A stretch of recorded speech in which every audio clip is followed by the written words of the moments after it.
Welcome back into the show today. We're going to be diving into what's happening with Animoca Brands and a lot more. You guys don't want to miss it. My name is Paul Barron. Let's get started. I do want to thank our sponsor today, and that is Gemini. You guys can actually go over and get your own credit card and earn Bitcoin rewards over on Gemini.com, just /credit card. You'll be able to find it. We'll leave a link down below.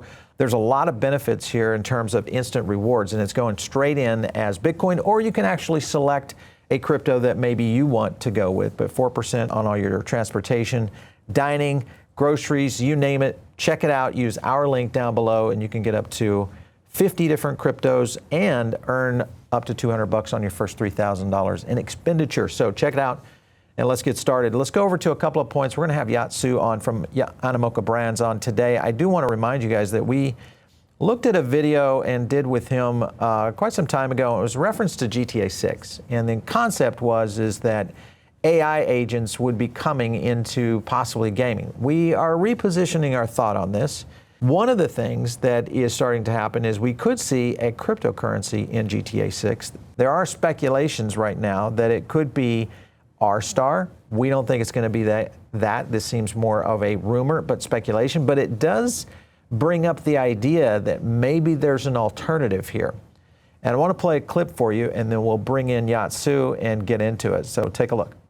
Digital downloads didn't present that problem.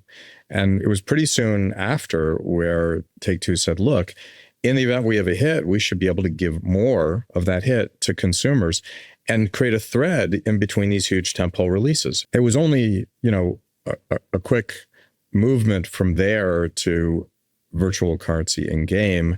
And the first time we tried that was with NBA 2K in 2011. And it was a test. We had no idea how it would do. And it ended up being very successful.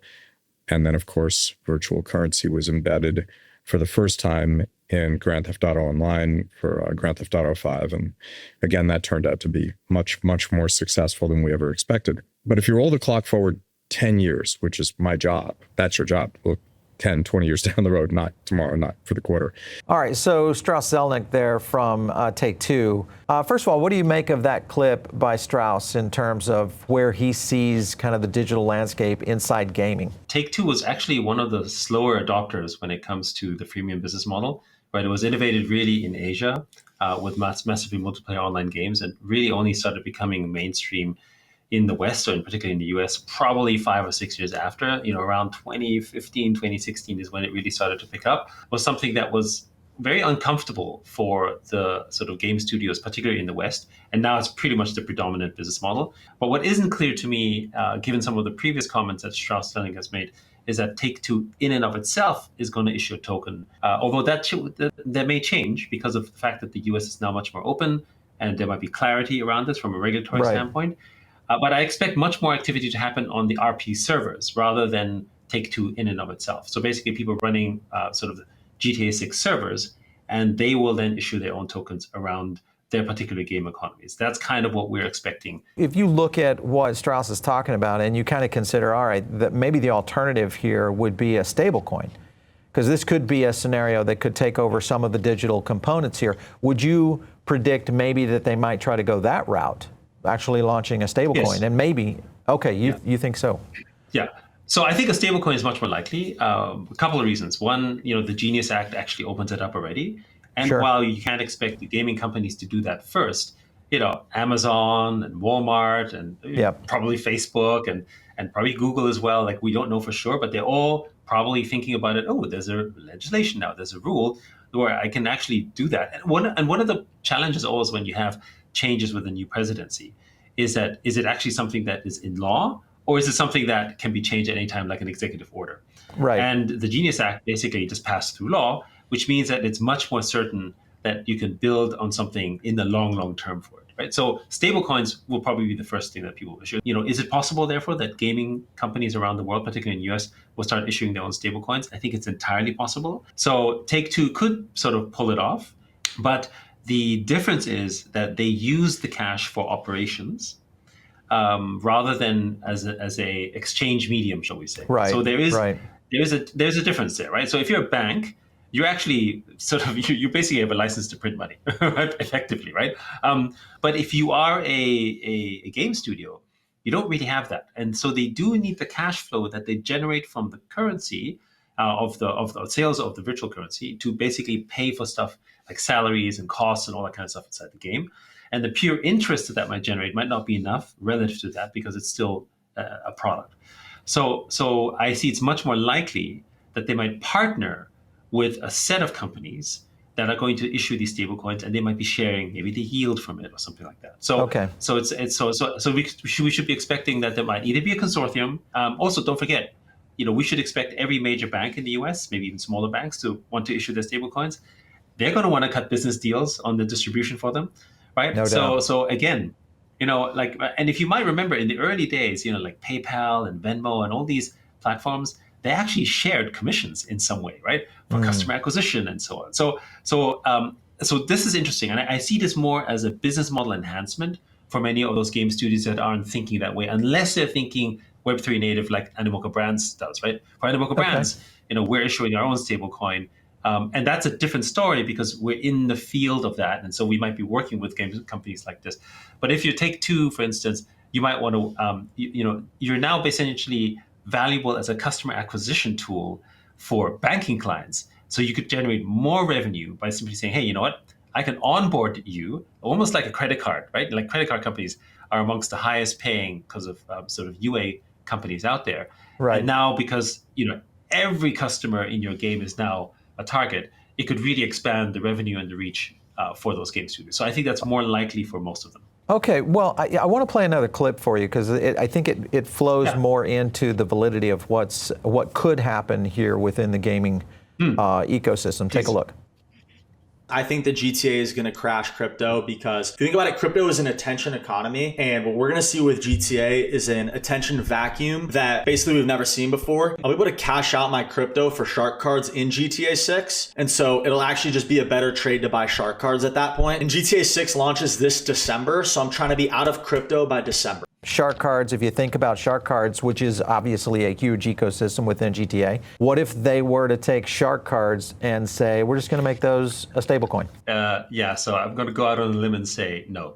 No, okay, all right. And and just don't get me wrong. Shark cards certainly have tradability value if they were validated like this by Take2, but Take2 is not thinking this way. So it's important to understand that Take2 is a product company and is thinking of their product as I'm offering a service and you're paying for the service. The other comment around I'm going to cash out and sell all my crypto to buy shark cards, well, I mean, you can do that, but I think you are actually somewhat in the minority of that, right? So good luck with that. Having said that, just another correction, like when we last time were on the show, this was before Take2 made the announcement. Because they, everyone thought it was going to come out around September, October, and now it's going to come out in May. At least that's what they've said. By that time, it's entirely possible that Clarity or Markets Act or so those ones are going to actually be already out, and therefore there is no legal reason to allow it, right? And I think also a lot more people will be familiar with it because Bitcoin's going to be $150,000 to $200,000 by the end of the year. Then there's going to be a lot more people entering the space just. No doubt. Yeah, no doubt. Well, and I think you look at the potential here. We saw a movement quickly. This is just, a small gaming company that announced, hey, we're going to start to integrate stablecoins. And when they did that, here was the response from the market. Of course, the stock jumped 8%. Maybe this is just the beginning of something early, because even to your point is that, Take-Two's not going this direction just yet, but there's a lot of gaming companies. Granted, they are the 800-pound gorilla.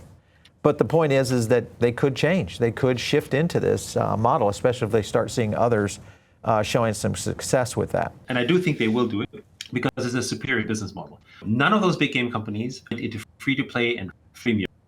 They went there 5 years later. You think that maybe large retail might actually bring stablecoins first, or do you think it would be gaming that could bring stablecoins to their ecosystems first?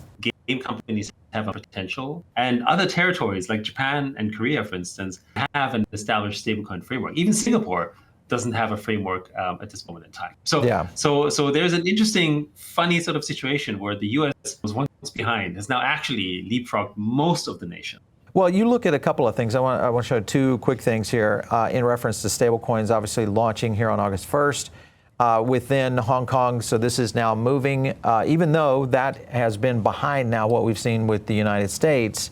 Then you also look at the capacity of how the use case is going to be picked up. So it's already being mandated. There's going to be a little bit of catch up, I guess, to a certain extent around where the world market is going. But you guys are also potentially launching an IPO. And my question, we were talking about this earlier on another video. We did a big mega IPO video. Why launch an IPO in Hong Kong versus here in the United States? Animoca should be here in the United States. I'm gonna try to help President Trump get you here for your IPO. So why not? So first of all, so the fact that we plan to go public is not a secret. So, but where we decide to go public is out in the open. So we haven't decided it's US or Hong Kong. There's nothing that excludes the fact that we couldn't do both, because you can do primary and secondary. Right. Offerings. And I think Animoca Brands is one of those interesting companies that actually has a big footprint in terms of its investments, portfolio, and brand name in the US, but actually has a lot of customers in Asia. And I think there is something interesting also to be said about Animoca Brands as a gateway for Asia, for instance, potentially American investors. So it does make a lot of sense to consider the US markets. Well, you can but have a lot point, of customers in Asia and still have all your investors here in the United States, so. Yeah, and because we have 3,000 shareholders already, almost, right? So we are this quasi sort of public-private entity because of our previous days as a listed company. So we actually know what it's like to run a public company. Of course, we're smaller back then. You're going to have 1 million investors. You're going to have 1 million investors if you bring it to the United States. 1 million, minimum, 1 million. Well, I look forward to that. So I'm just trying to get you to commit, Yat Siu. I'm just trying to get you to commit. Yes. Yeah. I'm not going to commit on anything. No comment. I understand. I'm watching a couple of things that you guys are doing. You guys did your partnership here with Carrot. There's doing some acquisition, I guess, in some point, I guess, buyback. You were talking about cultural treasury. There's a handful of others out there that would probably fall into this. Tower Token was one. Yes. What are you trying to do with this? And do you think that these treasury companies, in your particular case, cultural treasury, are a fad, or do you think this is something that we're going to see a lot more of? No, I think you're going to see a lot more of it because it's a nice little bridge between the, let's call it TradFi investor and crypto investor. And at the end of the day, whether it's an ETF or a company that holds these assets, but the thing about altcoins, particularly whether it's gaming or whether it's tokens like Mocha or Pengu or ApeCoin or whatever it is, they actually have ways in which you generate yield, and you can trade them and you can hedge them and you can do stuff. So there's actually an asset. Crypto as an asset class trades between $150 to $200 billion a day. Right. So we're talking about something that it is larger than New York Stock Exchange. Now, why are we doing this, these buybacks? Yeah. However, the tokens themselves haven't appreciated as much in value because of narrative. Right now, you can buy these strong gaming projects at basically a discount from their investment round. And there's so many of them. So we're not going to stop at just these three, where we did Across the Ages. We did My Pet Hooligan, which is Carrot. We did Tower. We want to build more of them. And then, there's nothing that necessarily stops us from saying, and you know what? We are the largest gaming investor in Web3, and we could possibly do a treasury company with all those gaming tokens eventually in the future together as well, right? Gaming is about a $20 to $22 billion combined market cap in crypto. So you could say it's small compared to others, but it's, it's come from zero over time. But more importantly, we're going to get, the 100 million users into crypto are going to enter the space because of gaming. And then you want to take a look at the good projects.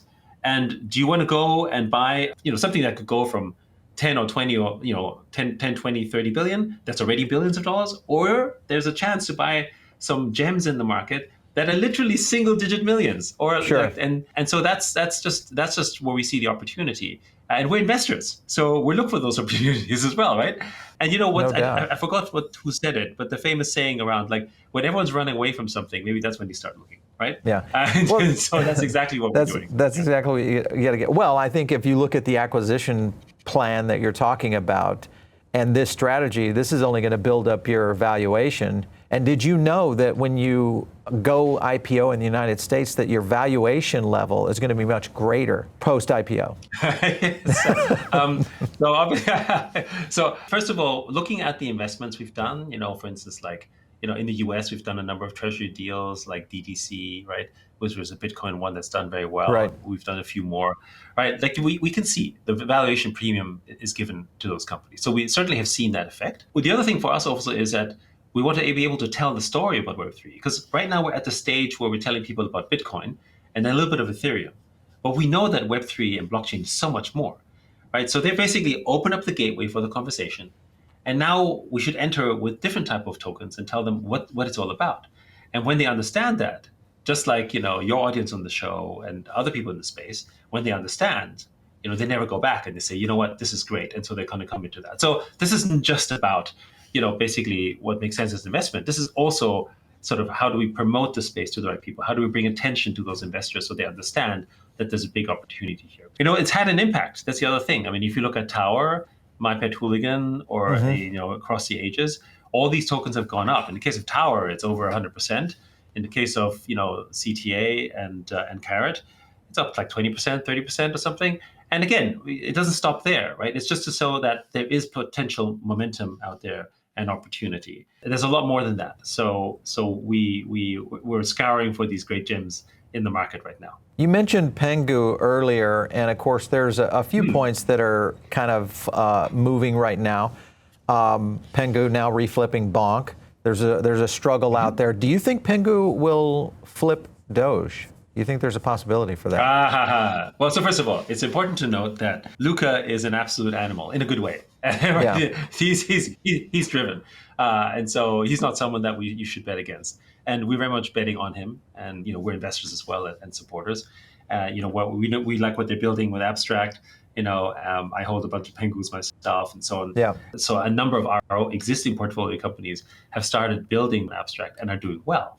So I would say, pay attention. But you go where essentially the money is, right? And it's no different than people moving to Dubai, right? Or moving to Hong Kong or moving to the US, right? For opportunity. That's kind of how you can think of it that way. But yeah, so we're very, very optimistic about that. US companies are going to succeed. Have a higher chance because the market is hungry for it, right? Why is the US market so attractive to companies? It's because investors have been really wanting to invest in this category, but they were effectively disallowed. And they also opened the floodgates, like, Robinhood, eToro, they're all offering crypto, doing securitized tokens. Pengu live on Robinhood now. Exactly. Yeah. Don't bet against Luca. So I'm going to just take it from that for our audience, because everybody's going to be looking at that and trying to figure it out. But you look at this move right here, McDonald's. I want to kind of show you something. This is, did you know that McDonald's IPO'd in the United States? All right, so anyway. Yes. My point being it's an American company. But yes. I'm messing with you.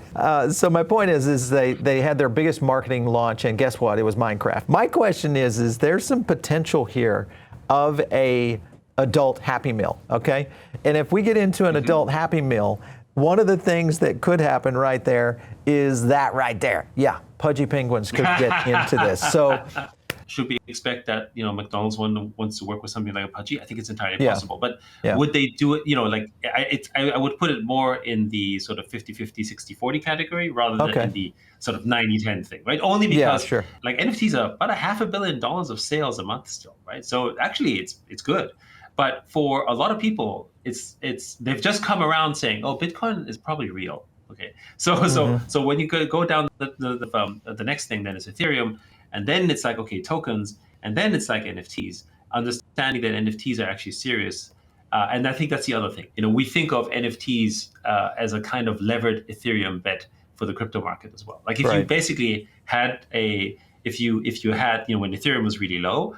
Whether it's a Bored Ape or whether it's a Pudgy, obviously that would do well, even a Mochaverse, or an NFT like that, you would probably had more levered effect from Ethereum than necessarily just holding naked Ethereum by itself. But of course, it's for certain projects, and we do believe that the OG projects have that. So today we also did sort of a little sort of announcement collaboration with Cool Cats, and more to come, shall we say? And as an example, how we think the timing is now. So, all right, so I was going to go back to a statement that you made on Twitter just this morning before we were preparing for this, and it was referencing the vault. Explain to me a little bit of what you guys are doing over there.